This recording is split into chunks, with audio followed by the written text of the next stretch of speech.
बिस्मिल्लाहिर्रहमानिर्रहीम। मोहतरम हाफिज़ नईमुर रहमान साहब, दीगर माहिदीन जमात इस्लामी, ख़वातीन व हज़रात, सबसे पहले मैं हाफिज़ साहब का शुक्रिया अदा करना चाहता हूँ कि उन्होंने मुझे यहाँ मदऊ किया और ये दावत दी कि मैं आपके सामने पाकिस्तान की माशी सूरत हाल और इसका क्या सद्देबाब हो सकता है उस पर अपने ख़यालात का इज़हार करूं। मुझे सबसे ज़्यादा खुशी उस वक्त हुई जब हाफिज़ साहब ने मुझे कराची में बनो काबिल के एक एप्टीट्यूड टेस्ट में मदऊ किया। मेरा दिल बड़ा खुश हुआ क्योंकि इस वक्त सबसे बड़ा जो हमारा मसला है कि 60% हमारी आबादी जो है वो नौजवानों पे मुश्तमिल है, लड़कों और लड़कियों पर, और इनको हमने इस काबिल बनाना है आइंदा की ज़िंदगी के मुताबिक कि ये अपने पाँव पे ख़ुद खड़े हो सकें, किसी की मोहताजी ना हो और ऐसा फ़न करें हासिल जिससे कि इनकी अपनी ज़िंदगी, अपने ख़ानदान की ज़िंदगी और मुल्क की माशी हालत जो है वो बेहतर हो सके। तो मैं मुबारकबाद देता हूँ जमात इस्लामी को और उम्मीद करता हूँ कि ये बनो काबिल का जो सिलसिला शुरू किया है ये चलता रहेगा और ये और बढ़ेगा ताकि हमारे नौजवान बच्चों और बच्चियों को इस राह पे कामयाबी हो। मुझे कहा गया है कि पाकिस्तान की माशी हालात का मैं जायज़ा आपके सामने पेश करूं और क्या किया जा सकता है। सबसे पहले तो मैं, क्योंकि बहुत सारे यहाँ पर ऐसे नौजवान हैं जिन्होंने कि पाकिस्तान की माशी तारीख़ का कोई उनको पता ही नहीं है। 1947 में जब पाकिस्तान बना था तो पाकिस्तान के पास कोई इंडस्ट्री नहीं थी, कोई यहाँ पर काबिल लोग नहीं थे। यहाँ पर सारे लोग जो थे वो एग्रीकल्चर में थे या मज़दूरी करते थे और मज़दूरी से काम करते थे, और 8 मिलियन लोग जो थे वो वहाँ से हिजरत करके पाकिस्तान आए और हमारी आबादी उस वक्त 32 मिलियन थी। और उस 8 मिलियन को यहाँ पर ना सिर्फ पनाह दी गई बल्कि उनको बसाया गया और उनकी हर किस्म की मदद की गई। उसी ज़माने में हमें हिंदुस्तान से जंग लड़नी पड़ी 1965 की। वही वक्त था कि 1971 में हमें अपना मशरक़ी पाकिस्तान खोना पड़ा। वही वक्त था जबकि हमारी इंडस्ट्री और एजुकेशन और बैंक सारे कौमियात नेशनलाइज कर दिए गए और प्राइवेट सेक्टर जो कि इतना अच्छा पाकिस्तान के लिए काम कर रहा था उसको ख़त्म कर दिया गया। फिर उसके बाद अफ़गानिस्तान वॉर हुई जिसमें कि सोवियत यूनियन के मुकाबले में पाकिस्तान ने अमेरिका की मदद की। इन तमाम मुश्किलात के बावजूद आपको शायद इल्म ना हो कि पाकिस्तान दुनिया के 10 सबसे ज़्यादा तरक्की याफ्ता मुल्कों में शामिल होता था। पाकिस्तान का शरह नमू जो था, जिसको ग्रोथ रेट कहते हैं, वो 6% था और हिंदुस्तान जो हमसे 8 गुना बड़ा था उसका सिर्फ 3% था। हिंदुस्तानी हमसे बहुत ज़्यादा पीछे थे। दुनिया के तरक्की के ख्वाहिशमंद ममालिक जो थे वो पाकिस्तान विज़िट करते थे, आते थे और ये मालूम करना चाहता था कि पाकिस्तान ने कैसे तरक्की की। लेकिन 1990 की दिहाई से और आज तक पाकिस्तान जो है वो ज़वाल की तरफ चला गया है। आज हम हिंदुस्तान और बांग्लादेश दोनों से पीछे रह गए हैं। हमारे यहाँ बेरोज़गारी, गुर्बत काफ़ी बढ़ चुकी है, और जो मिडिल क्लास थी, जो किसी भी मुल्क की एक बैकबोन होती है, मिडिल क्लास को भी इन्फ्लेशन ने और सैलरीड क्लास को टैक्स के बोझ ने मजबूर कर दिया है कि वो पाकिस्तान से बाहर जाने का सोचें। तो इसकी सबसे बड़ी वजह यह है कि हम 5 किस्म के डेफिसिट्स, या जो कहते हैं कि उनकी गैप्स जो हैं हमारे, हम सबसे पहले इतना, जैसे हिंदुस्तानी कर रहे हैं या बांग्लादेशी कर रहे हैं, कि हम बचत नहीं करते अपनी आमदनी से और अपनी आमदनी से ज़्यादा खर्चा करते हैं। जब आप आमदनी से ख़र्चा ज़्यादा करेंगे तो आपको दूसरे ममालिक से कर्ज़े लेने पड़ेंगे, और अपने जो दूसरे दोस्त ममालिक हैं उनसे जाके मिन्नतें करनी पड़ेंगी कि भाई कुछ हमें आप डिपॉज़िट दे दो ताकि हम अपना फ़ॉरेन एक्सचेंज जो है वो बढ़ा सकें। ये बड़ी शर्म की बात है कि हम अपने अखराजात बढ़ाते चले जा रहे हैं और हमारी आमदनी घटती चली जा रही है। मुझे ये कहने में कोई मुबालगा नहीं है कि जमात इस्लामी में मैंने जितने भी बिज़नेस वाले देखे हैं या नौकरी पेशा लोग हैं, वो अपना काम ईमानदारी से करते हैं और वो जितना भी उनको टैक्स होता है वो टैक्स देते हैं, और कोई घपले नहीं करते कि अपनी इंपोर्ट जो है उसकी कीमत जो है वो घटा दें ताकि उसको वहाँ पर इंपोर्ट ड्यूटी कम देनी पड़े। अगर सारा पाकिस्तानी जमात इस्लामी के जो अरकान हैं, रुफ़क़ा हैं, उनके कदम पे चलना शुरू कर दे तो इस मुल्क का हाल जो है वो मच बेहतर हो जाएगा। अपना टैक्स दीजिए और जो आपसे मेहनत से ईमानदारी से काम करते हैं। तो सबसे पहला तो हमारा ये है मसला। दूसरा ये कि हम इंपोर्ट ज़्यादा करते हैं और एक्सपोर्ट कम करते हैं। जब आप इंपोर्ट ज़्यादा करेंगे तो आपको फ़ॉरेन एक्सचेंज की ज़रूरत पड़ती है, डॉलर की ज़रूरत पड़ती है, क्योंकि रुपए से आप इंपोर्ट नहीं कर सकते। दूसरे ममालिक जहाँ से आप दरामद कर रहे हैं उनको तो डॉलर चाहिए, लेकिन आप डॉलर कमा नहीं रहे हैं, तो फिर आपको अगेन IMF के सामने जाके हाथ जोड़ के खड़ा होना पड़ता है कि भाई हमारी मदद करो कि हम ये डॉलर्स हमें दो ताकि हम अपने जो अखराजात हैं फ़ॉरेन एक्सचेंज के, इंपोर्ट के, वो बर्दाश्त करें।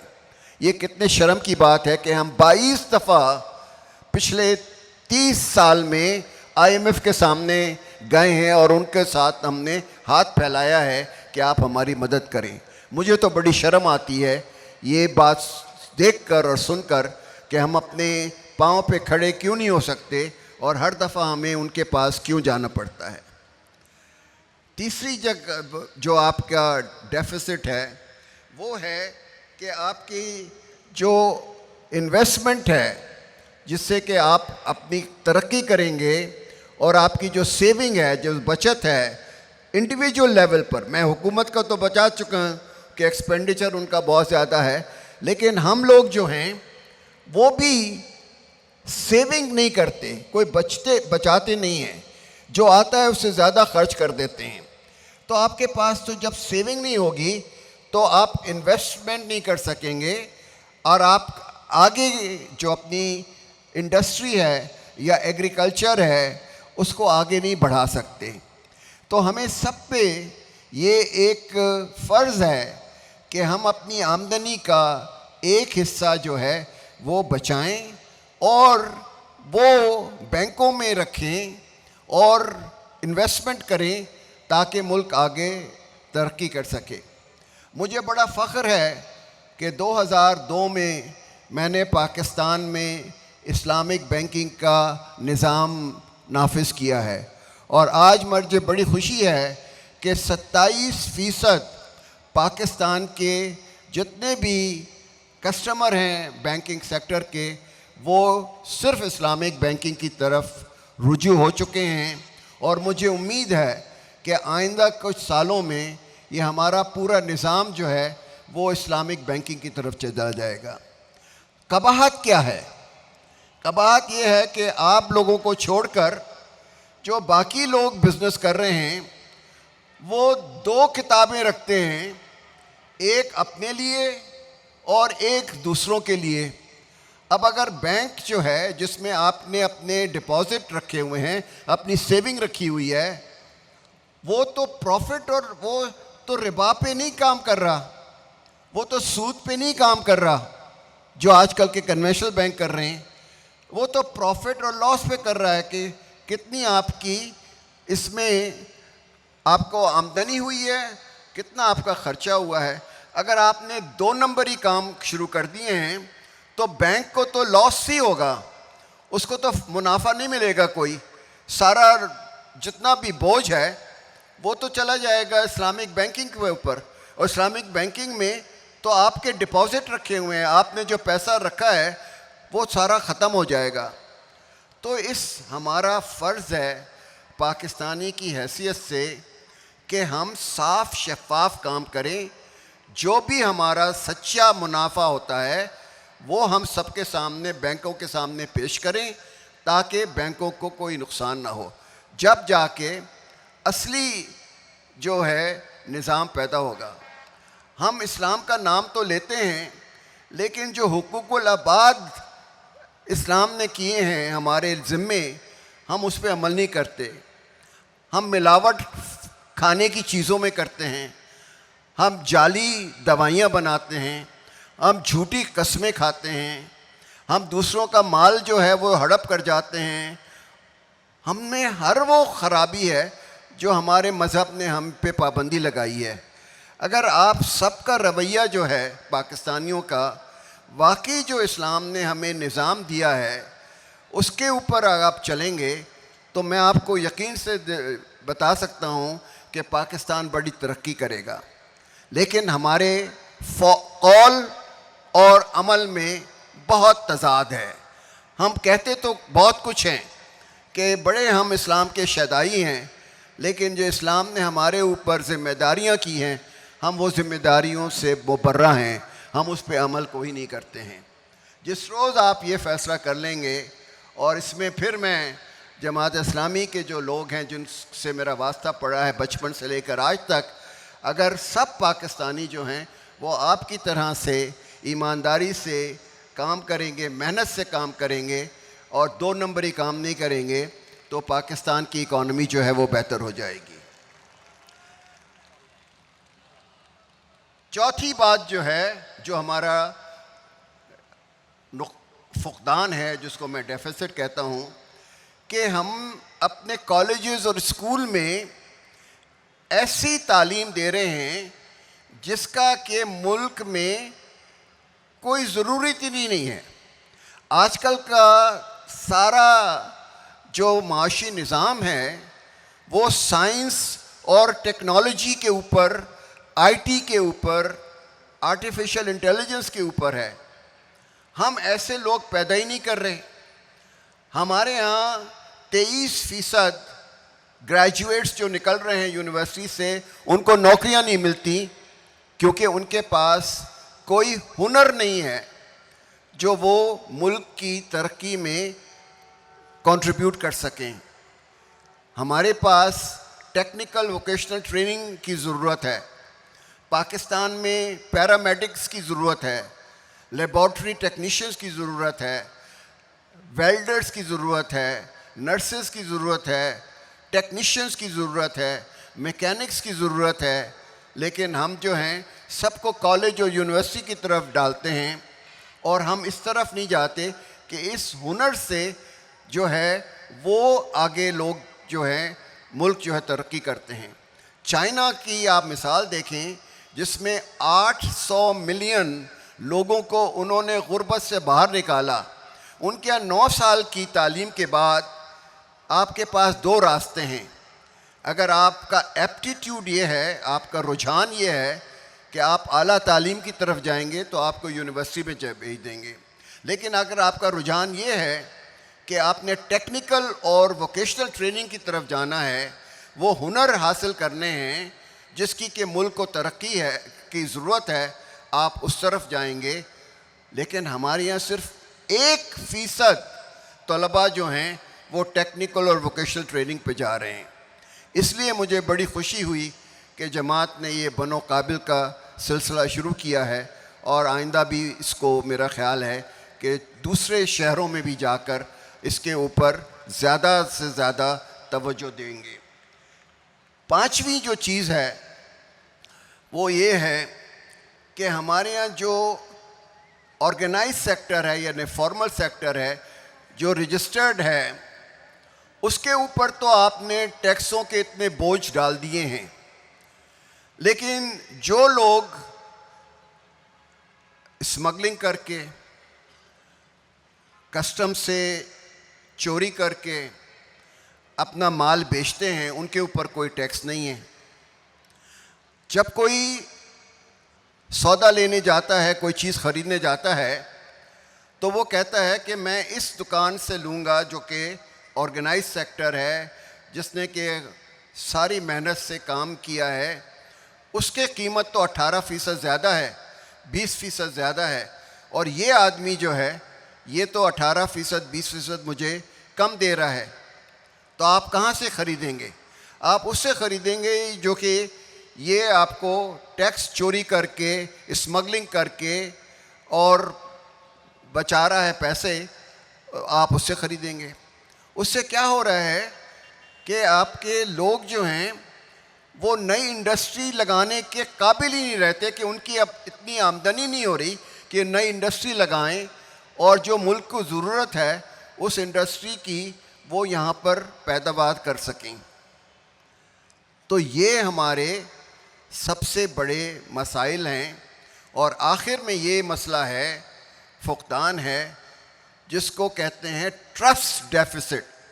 ट्रस्ट डेफिसिट का मतलब ये है कि ना मुझे हुकूमत पे एतमाद है, ना हुकूमत को प्राइवेट सेक्टर पे एतमाद है, ना हमें प्राइवेट सेक्टर पे एतमाद है। हम हर एक दूसरे से लड़ते रहते हैं और ब्लेम गेम करते रहते हैं।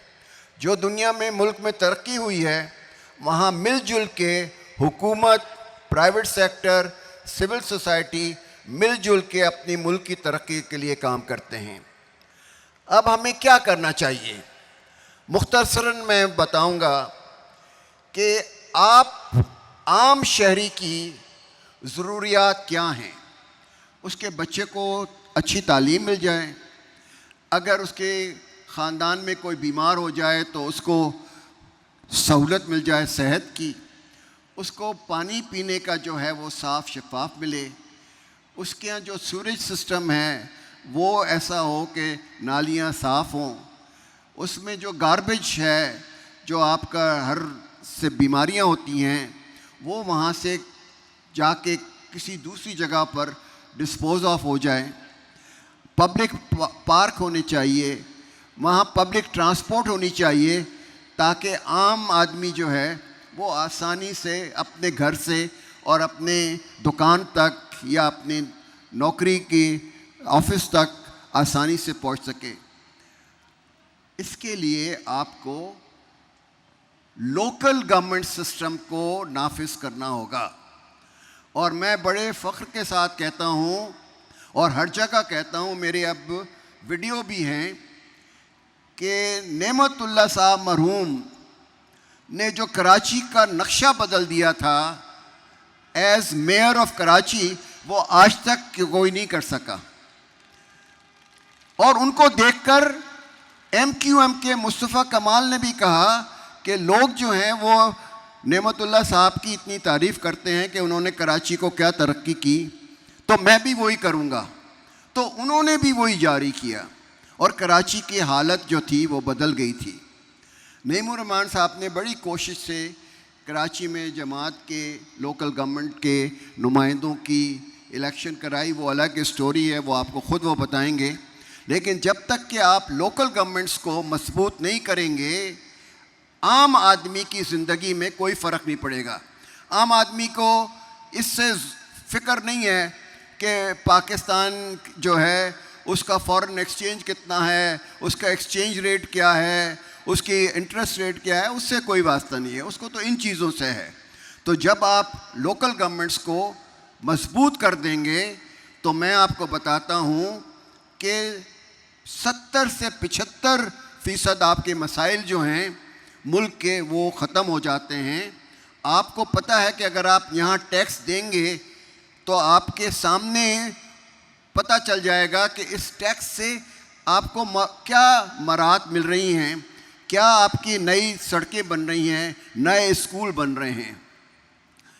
जब मुझे नेशनल कमीशन गवर्नमेंट रिफॉर्म का चेयरमैन बनाया गया तो मैंने कहा कि तालीम का निज़ाम उस वक्त ठीक होगा जबकि आप लोकल गवर्नमेंट के बेसिस पर हर डिस्ट्रिक्ट में एक एजुकेशन अथॉरिटी नहीं बनाएंगे जिसमें कि बहुत आला ईमानदार शख्स को आप उसका चेयरमैन बनाएं और उसका काम हो कि जितने भी प्राइवेट स्कूल हैं, पब्लिक स्कूल हैं और मदारिस हैं और NGOs हैं, उनके स्कूलों का बाकायदा मुआयना करे, इंस्पेक्ट करे और उनकी ज़रूरियात को पूरी करे ताकि वो वहाँ पर जो भी कमी है वो पूरी कर सके और वहाँ पे बच्चों को मरगूब करे कि वो स्कूलों में आ सकें। अब आप 35 डिस्ट्रिक्ट हैं पंजाब में, आप कैसे स्कूल एजुकेशन का सेक्रेटरी जो लाहौर में बैठा है वो कैसे हज़ारों स्कूलों को इंस्पेक्ट कर सकता है, सुपरवाइज़ कर सकता है। इसी तरह से आपके रूरल हेल्थ सेंटर हैं, बेसिक हेल्थ यूनिट हैं, तहसील अस्पताल हैं, वो कहाँ से हेल्थ सेक्रेटरी जो है वो लाहौर में बैठ के इसको एडमिनिस्टर कर सकता है या उसको चला सकता है।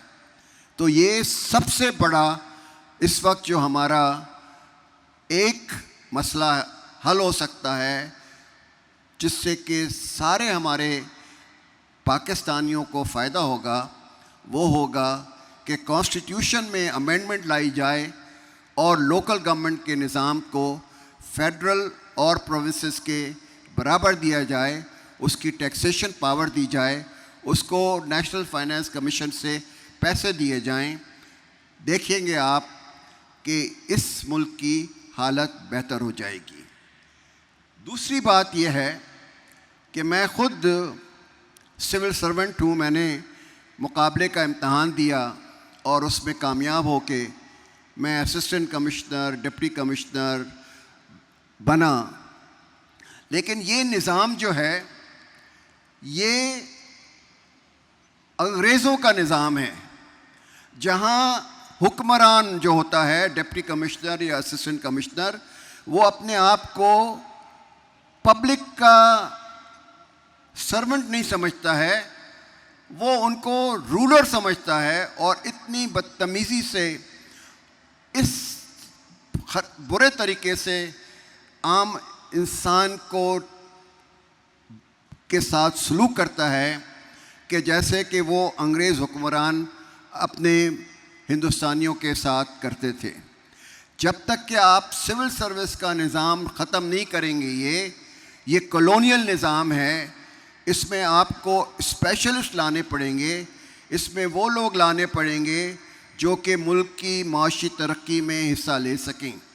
एक इम्तहान की बेसिस पर आप सबको 22 ग्रेड तक सेक्रेटरी बना देते हैं, ये निज़ाम बहुत नाक़िस है। तो सिविल सर्विस का निज़ाम जो है जिसकी वजह से इतनी बदनिज़ामी है इस मुल्क में, लॉ एंड ऑर्डर का प्रॉब्लम है, लोगों के काम नहीं हो सकते हैं, लोग डरते हैं SP के या SHO के दफ्तर जाते हुए, डिप्टी कमिश्नर तो बात करना, उसके क्लर्क से भी बात नहीं हो सकती है। ये निज़ाम आपको ख़त्म करना पड़ेगा। तीसरा जो है कि हुकूमत का काम नहीं है कि वो बिज़नेस चला सके, हुकूमत के लोगों में इतनी अहलियत नहीं है। हमने PIA है, रेलवेज़ हैं, ये डिस्ट्रीब्यूशन कंपनीज़ हैं, सब लॉस में जा रही हैं। ये लॉस में क्यों जा रही हैं कि उनका सारा निज़ाम जो है वो हुकूमती कारकुनों के हाथ में है, जिनको बिज़नेस का अलिफ बे नहीं पता।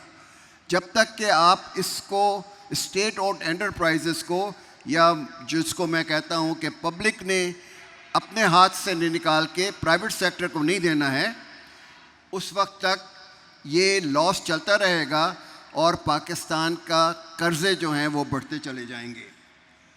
चौथी चीज़ जो है वो मैं ये कहूँगा कि आपने प्राइवेट सेक्टर को एक सहूलत देनी है कि वो एक दूसरे से compete करें, लेकिन लेवल प्लेइंग फील्ड हो। ये नहीं कि किसी प्राइवेट सेक्टर को आपने मराद दे दी हैं और दूसरे को नहीं दी हैं। किसी के ऊपर आपने टैक्स लगा दिया है, दूसरे के ऊपर टैक्स नहीं लगा दिया। आप सबको यकसां फील्ड दीजिए। और मैं आपको बताता हूँ कि प्राइवेट सेक्टर में कंपटीशन जो है, मुसाबकत जो है, उसकी वजह से आपकी जो कॉस्ट है, जो आपके पास इन्फ्लेशन है, वो सारा ख़त्म हो जाएगा। पांचवी बात यह है कि हमारी रूरल इकॉनमी, जहां हमारे मेजॉरिटी लोग रहते हैं, आपने उसकी तरफ तवज्जो देनी है। अगर सिर्फ 10% हमारे जो गंदम की जो इस वक्त पैदावार है, आप छोटे किसानों को वो मराद दें कि वो सिर्फ 10% अपनी प्रोडक्शन जो है वो बढ़ा दें, तो आप देखें कि मुल्क में न सिर्फ हम खुद कफ़ील हो जाएंगे, हमें इंपोर्ट करने की ज़रूरत नहीं होगी, बल्कि हम एक्सपोर्ट करेंगे। और वो लोग जो छोटे फार्मर्स हैं, वो फिर जाके अपने बच्चों के लिए जूते ख़रीदेंगे, किताबें ख़रीदेंगे, कपड़े ख़रीदेंगे। तो जो अर्बन इकॉनमी है, जो शहरों की इकॉनमी है, उसको भी उससे फ़ायदा होगा। तो मुख्तसरन और भी बड़ी चीज़ें हैं, लेकिन क्योंकि वक्त कम है तो मैंने आपके सामने ये 4-5 चीज़ें रखी हैं। अगर इस पे अमल हो तो पाकिस्तान इंशाअल्लाह 1950 से 1990 में जिस तरह से एक स्टार की तरह था कि सारी दुनिया उसकी तरफ देखती थी, हमें कोई कर्ज़ों की ज़रूरत नहीं पड़ती थी, हमें कोई IMF के सामने जाने का शौक़ नहीं था, हमें सऊदी अरेबिया और चाइना से मिन्नतें करके अपने डिपॉज़िट नहीं करने थे। पाकिस्तान इंशाअल्लाह उससे भी बेहतर हो जाएगा। शुक्रिया बहुत बहुत।